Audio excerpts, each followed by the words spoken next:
This is the O-Review podcast.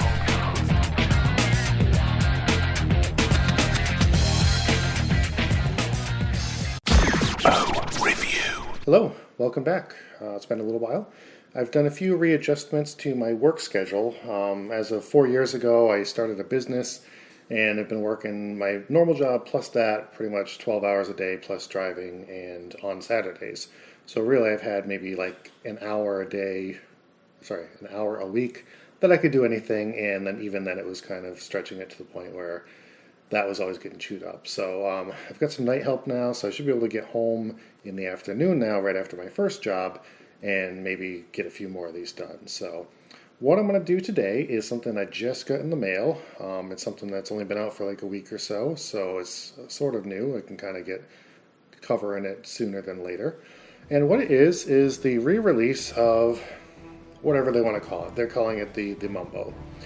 I'm going to go over a couple of the iterations over the years, which will hopefully clarify what sort of attributes this has, which might classify it maybe sometimes as a Mumbo, but more as like an M-frame of various generations. It's kind of an amalgam of like everything that's ever been released all in one. So let's take a look at a couple of the features that are going to be on the re-release of the Collectors Mumbo.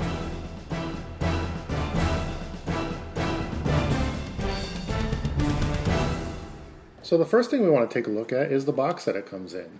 It comes in the classic Mumbo box, and it is the original one, which doesn't mention anything about M-frames. So it has the Mumbo high definition optics, it has Oakley thermonuclear protection, and it also has all the stuff on the back talking about its impact protection and all of that. There is the standard modern label on it now, so I can't see if there's any of the date things, but I imagine there wouldn't be because they haven't used that nomenclature in quite a while.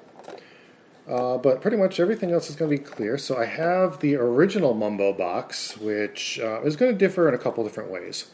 For one, it does have a frosted texture to it, whereas this one is going to be pretty much purely clear. They stopped doing the textured one after a while, and they moved to the clear boxes. So if you have any of the later M frames, you're going to have something that's very similar to this one.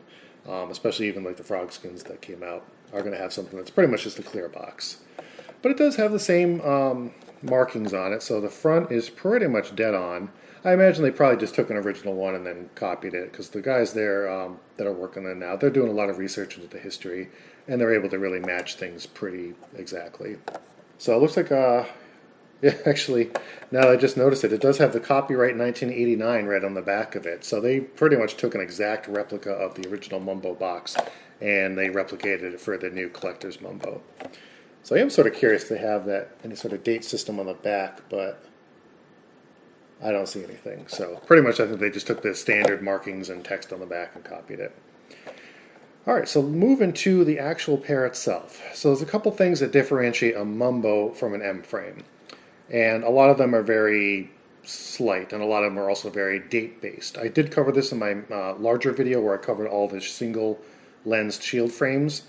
But basically a Mumbo came out in late 1989 and then immediately turned into the M-frame. Basically because there was a conflict with Mumbo clothing, and they just figured, it's too close of a name, let's not do anything that's too close. So they just changed the name to avoid any sort of issues. So what the Mumbo came with first was 3 lenses. There was the 67, there was the V lens, and then there was the hybrid lens. So what I have here is the 67 lens. It looks almost like a hybrid, and actually the hybrid was a hybrid of V and 67. And then later on it became a hybrid of 2 different lenses because the new hybrid was completely different.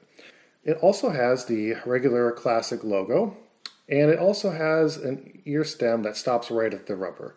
So it's very short, it pretty much goes right to the end of your ear, and then it stops at that point. And then when they moved to the M-frame Generation 1, they kind of kept that. So for the rest of these, I tried to grab as many heater lenses as I have, because the new Collectors Mumbo only comes in the heater shape. So here I have is a Generation 1 M-frame with the heater lens. A couple other things differentiate this. It doesn't have any of the text on the top part of the lens, and all the Generation 1s would lack that laser etching of the logo. It also lacks the fangs, so it stops right at the ear sock. It also has sort of a non-reinforced hinge here. So it basically has a little bit of an angle, but it shoots right directly to maybe about halfway from where the logo is from the hinge. Moving to the Generation 2, we notice that we have now more of a reinforced hinge here. So instead of going a sharp angle to about halfway between the logo and the hinge, it goes right to the first part of the hammer right here. So this basically puts more pressure distributed along that hinge, so there's less issues of it breaking prematurely. It also adds the fangs there, so we have a little bit extra past the ear sock, and that's going to help it basically wrap a little bit more around your head and basically makes it a little bit more of a grip. It also has the laser etched logo in the middle, so therefore that's going to be more of a designation for everything from the Generation 2 lenses all the way to the modern ones. So before we move to the modern M frame, we had sort of a half measure. We had the Pro M frame. So this still does have molded icons, so basically it went from the classic logo, which was on the Mumbo in the Gen 1, to the icon, and then the icon was moved over to the Pro M frame. At this stage, they hadn't moved to any metal icons. They did that around 1999. These came out late 1997, 98, and kept a lot of the stylings the same. However, they were doing a lot of things with the eye jacket where they were doing 3D modeling, trying to make the contours a lot more fluid as opposed to the flattened ones on the original M frames. So we have a style that's very similar to the modern M frame. We also had a very brief period of time where the Pro M frame would use the old hybrid lens because the new hybrid appeared with the debut of the new M frame. So we did have a period where the old hybrid lens did coexist with the Pro M frame for a while. Moving up to the modern M frame, it's going to have the same style as the Pro M frame, but it's going to have the true metal icons, which are going to be sort of like an anti-counterfeit measure because it was very easy to remold these and then paint the icons, but adding a true metal icon in here was one step further that counterfeiters are probably not bothered doing. It's always a cat and mouse game trying to keep up with that, but it was just one measure Oakley did in 1999 that allowed them to sort of stay one step ahead and have things that were a little bit more easily to tell whether they were real or fake. So again, I have a heater lens here, which is the largest one aside from the slash frame. But the slash frame was more of a specialty lens, so this is going to be the largest one that came out for the regular configuration. So what is on the new Mumbo that is shared with these guys and what makes it unique? There's not much that makes it unique. So we have a couple things going for it. We have the classic logo, which is similar to the Mumbo. It's also similar to the M-frame Generation 1. And aside from the date and the lens options and the colors, there really isn't much difference between the Mumbo and the M-frame. There are very few small ones, but I've covered those in the previous video. So for all purposes, the M-frame Generation 1 and the Mumbo are 99% similar. So it has the classic logo of the Gen 1. It has the fangs and the reinforced hinge of the Gen 2. So these are almost like Gen 2 stems with classic logo. It also lacks the etching in the middle of the lens there. So that does sort of a throwback to the original Generation 1. The heater lens didn't come out for a couple years after the Mumbo though. So the heater lens never came on a Mumbo. It was only those three original ones. But since the heater is pretty much popular, and I imagine they still make it nowadays, it was much easier just to retrace an existing lens and try to go back to an old one. All right, so one other thing is it does have a matte or a frosted clear frame, which is very nice.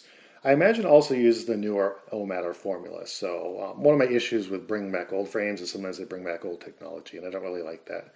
But as far as I can tell, these things are very flexible. They have a lot of play, unlike the original M frames. So the cool thing about this is if you really wanted to buy one to wear, you can do so without really much fear of it breaking. It also appears to have the old hinge style, so if this did somehow pop off, you could probably pop it on with not too much of an issue. Although usually a lot of the breakaway stems have the hinges on the inside. These have the hinges on the outside, so those tabs could end up breaking off if they did come delodged. It's hit or miss maybe if that would fall off, whether you could put it back on or not, but I'd say maybe there might be a chance. So I'm going to put this on real quick. A great fit if you like the original M frames and you had a little bit of money. I'm not sure if they're going to release any more of these. We originally had the Palace M frames about a month or so ago. They were exclusive to the Palace brand. They were only released on their website, and they released for about $195.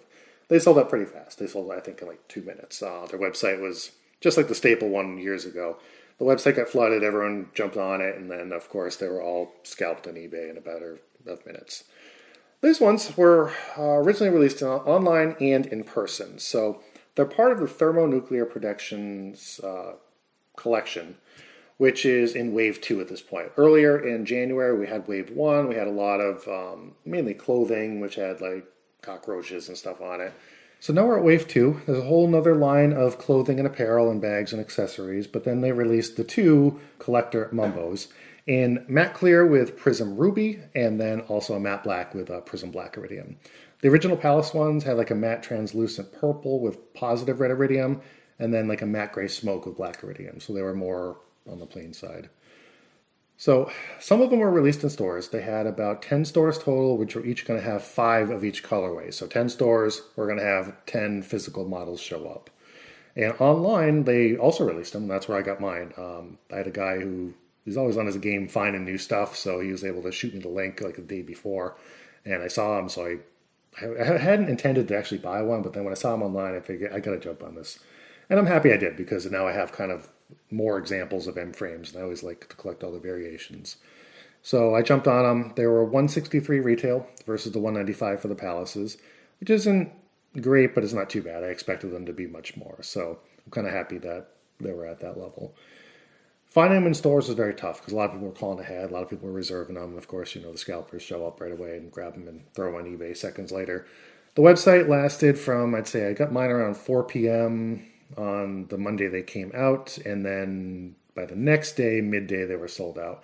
The Ruby one sold out first, and the black one was there for like another couple hours, and then they were sold out. So I imagine them selling out a lot faster, so even though they sold out in one day, that's much longer than I anticipated them actually staying around on the website, at least.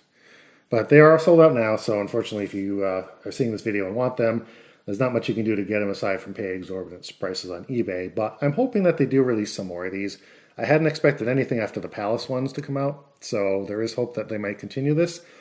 As far as the re-releases, didn't care much for the frog skins.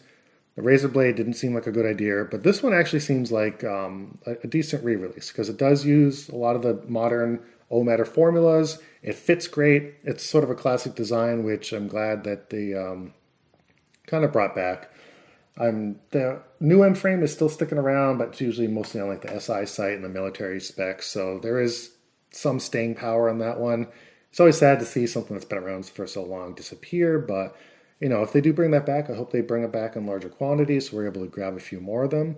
I'm happy they did it. I like the box. I like the packaging that all came with it, and the fact that we're able to just sort of grab like another M-frame now. So that's about it. Hopefully that was interesting. Went over just a couple of the differences and similarities between the re-release and the classic ones. If you really want an M-frame for that money, you could probably find one of the originals on eBay somewhere. So if you really want to design for collectible purposes, I'd probably recommend searching out one of the originals because you could probably get one for a little bit cheaper. And if you don't plan on wearing it, you don't have to worry about the brittleness and all that. I'm deathly afraid of putting any of these on because I move the hinges and they creak and it kind of freaks me out. But this one, I don't have any problems with it. Very fluid, opens up nice, it's pretty bendy, and the durability on this should be much better than the classic ones, at least at this point in time. So hopefully you enjoyed that, and I will hopefully get a few more of these out. I'm hoping I have more time at home now so I can get some of these done. So as always, thank you, and I'll catch you later.